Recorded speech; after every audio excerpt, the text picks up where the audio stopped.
Sekolah SMA N4 Sidoarjo. Dan sekarang saya sedang menduduki kelas 11 MIPA 4. Di sini saya sedang berada di perumahan Pruntas 4 di Desa Sidodadi. Di sini saya akan menerangkan materi tentang Indonesia sebagai poros maritim dunia. Berikut penjelasannya. Mengacu pada visi pemerintah tentang poros maritim dunia, Indonesia mengadakan sebuah kebijakan dan ketentuan tertentu. Ada 5 sebuah kebijakan yang diselenggarakan, yaitu sebagai berikut.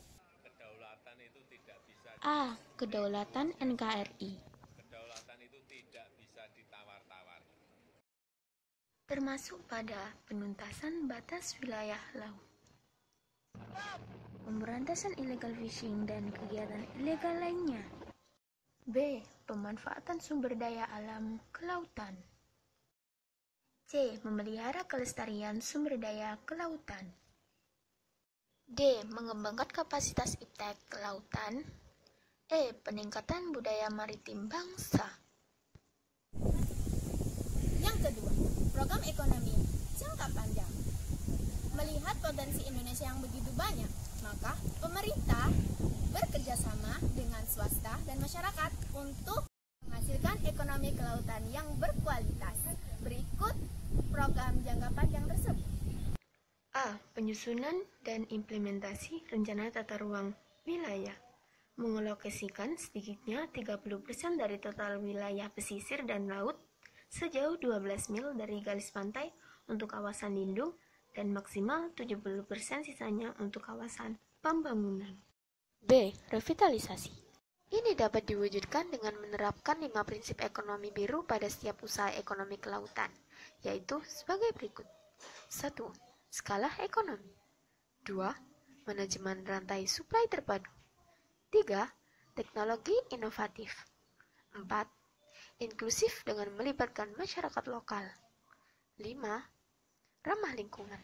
C. Dengan pengaplikasian kelima prinsip ekonomi itu, kita dapat mengembangkan berbagai sektor ekonomi kelautan baru seperti industri bioteknologi kelautan, deep sea mining, dan kegiatan yang lainnya. D. Memperbaiki dan mengembangkan konektivitas maritim yang meliputi 1. Pembangunan tol laut. 2. Jaringan informasi dan komunikasi. E. Rehabilitasi ekosistem laut yang telah rusak, pengendalian pencemaran, konservasi keanekaragaman hayati, baik secara in situ maupun ex situ.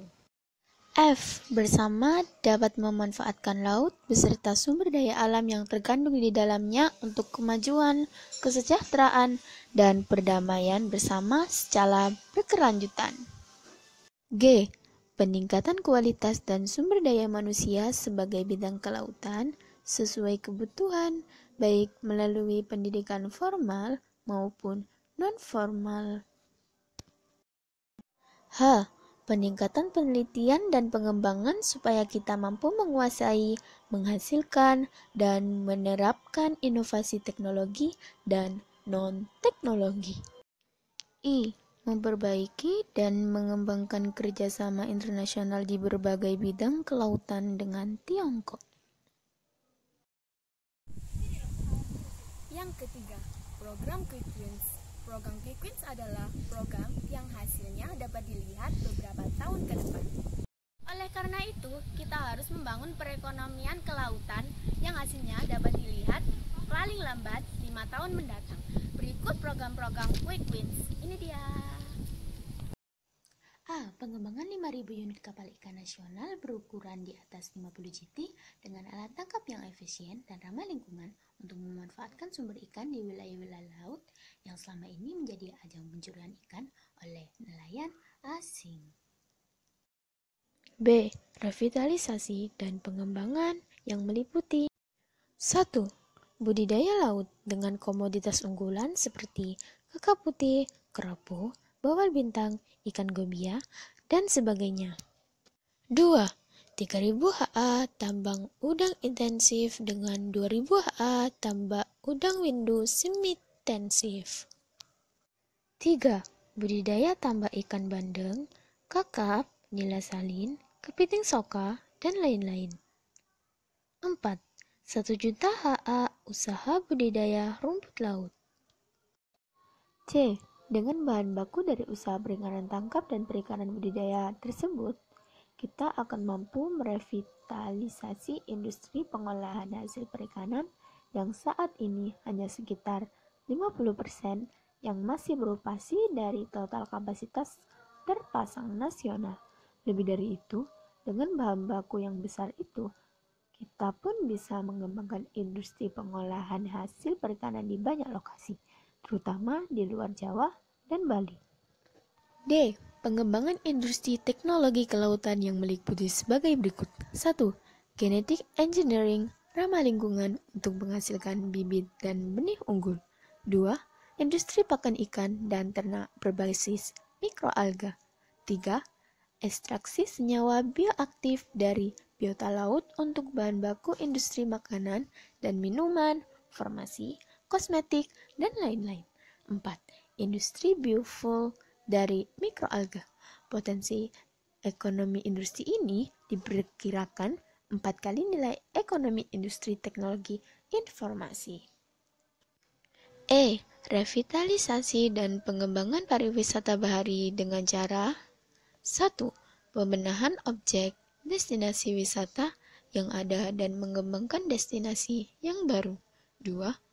Pengembangan jenis-jenis wisata bahari baru secara inovatif. 3. Peningkatan aksesibilitas dari dan ke objek wisata melalui transportasi laut, darat, maupun udara. 4. Pembenahan dan pembangunan baru infrastruktur dan sarana di sekitar lokasi wisata. 5. Peningkatan promosi dan pemasaran melalui berbagai media dan eksibisi baik di dalam maupun luar negeri. 6. Peningkatan kualitas sumber daya manusia pariwisata bahari serta kesadaran dan perilaku masyarakat lokal supaya lebih kondusif dan menyenangkan para wisatawan domestik maupun mancanegara. F. Revitalisasi dan pengembangan industri dan jasa maritim khususnya sebagai berikut. 1.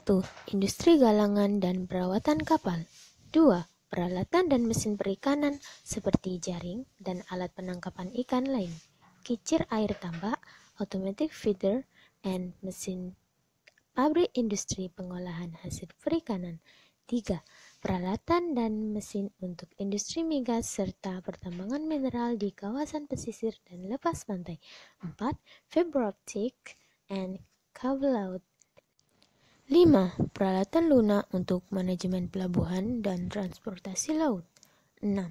Peralatan lunak untuk prediksi lokasi ikan, fishing grounds, cuaca, dan kondisi oseanografi. G.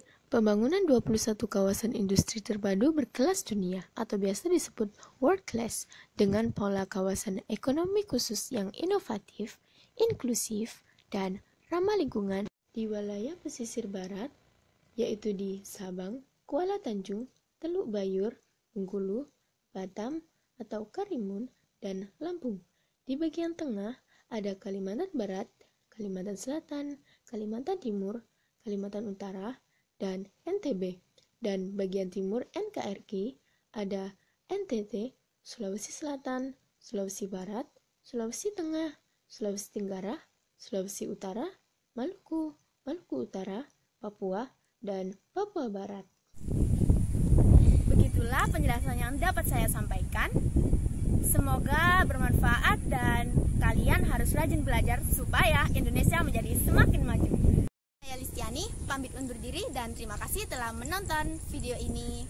Dan wassalamualaikum warahmatullahi wabarakatuh.